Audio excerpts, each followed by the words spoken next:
안녕하세요. 보험은 김상진입니다.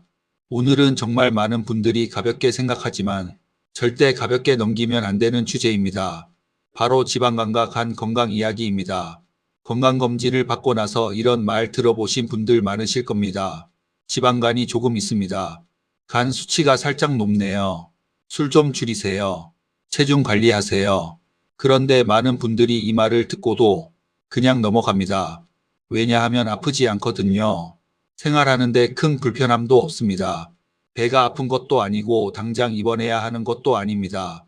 그런데 바로 이 부분이 간 질환의 가장 무서운 점입니다. 간은 흔히 침묵의 장기라고 불립니다. 문제가 생겨도 초기에 특별한 증상을 잘 느끼지 못하는 경우가 많습니다. 간은 우리 몸에서 정말 중요한 역할을 합니다. 음식으로 들어온 영양분을 저장하고 몸속 독소를 해독하고 담즙을 만들고 혈액 응고에 필요한 물질도 만듭니다. 그런데 이렇게 많은 일을 하는 간이 상당히 나빠질 때까지도 조용히 버티는 경우가 많습니다. 그래서 많은 분들이 괜찮겠지 하고 넘기다가 뒤늦게 큰 문제를 발견하는 경우가 있습니다. 대표적인 것이 바로 지방간입니다. 지방간은 말 그대로 간에 지방이 과도하게 쌓인 상태입니다. 예전에는 지방간이라고 하면 술을 많이 마시는 사람에게 생기는 병이라고 생각했습니다.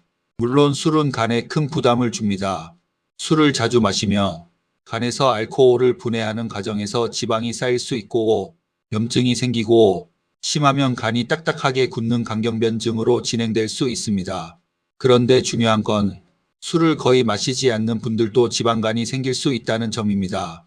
요즘은 비만, 당뇨, 고혈압, 고지혈증, 복부비만 같은 대사질환과 관련된 지방간이 굉장히 많습니다. 쉽게 말하면 술을 안 마신다고 해서 간이 무조건 안전한 것은 아니라는 뜻입니다.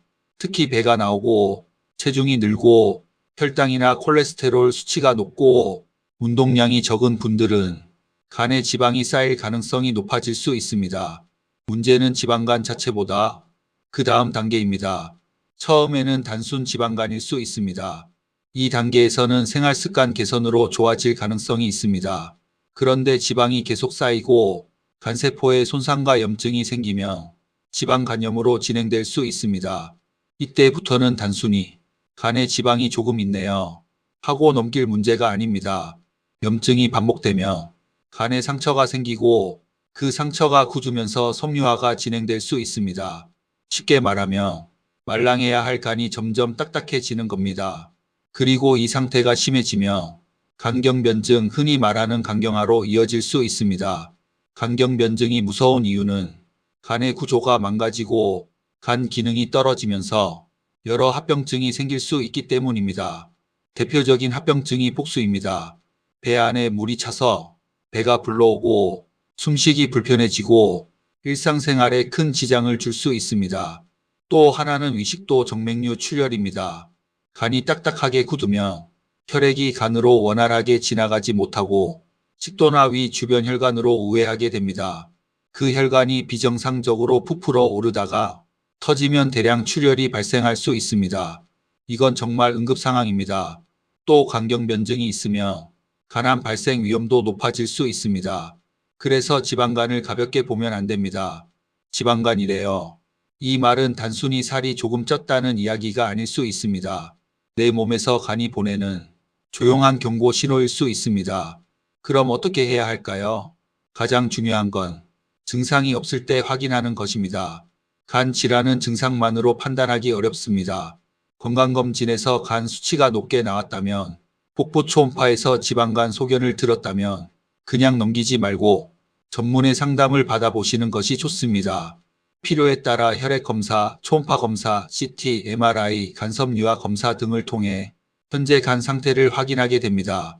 간조직 검사는 가장 정확한 검사 중 하나이지만 모든 분에게 무조건 시행하는 검사는 아닙니다. 의사가 필요하다고 판단할 때 추가적으로 고려하는 검사라고 보시면 됩니다. 그리고 생활습관 관리도 정말 중요합니다. 첫 번째, 체중 관리입니다. 특히 복부 비만이 있다면 체중을 조금만 줄여도 간 건강에 도움이 될 수 있습니다. 두 번째, 식습관입니다. 기름진 음식, 과식, 야식, 단 음료, 잦은 음주는 줄이는 것이 좋습니다. 세 번째, 운동입니다. 무리한 운동보다 꾸준히 걷고 근력 운동을 병행하는 것이 좋습니다. 네 번째, 당뇨, 고혈압, 고지혈증 관리입니다. 이런 대사 질환은 지방간과 깊은 관련이 있을 수 있기 때문에 함께 관리해야 합니다. 여기서 꼭 기억하셔야 할 게 있습니다. 간은 아프다고 바로 신호를 보내는 장기가 아닙니다. 그래서 나는 괜찮아. 아픈 데 없는데? 술도 많이 안 마시는데? 이렇게 생각하다가 놓치는 경우가 많습니다. 특히 건강검진에서 지방간, 간 수치 이상, 고지혈증, 당뇨 전 단계, 복부비만 이야기를 들으셨다며 이번 기회에 간 건강을 꼭 점검해 보셨으면 좋겠습니다.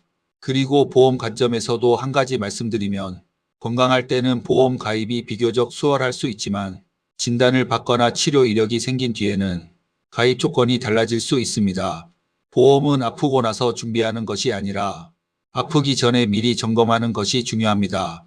물론 보험 가입 가능 여부와 보장 여부는 개인의 병력 검사 결과, 고지 내용, 보험사 인수 기준, 약관에 따라 달라집니다.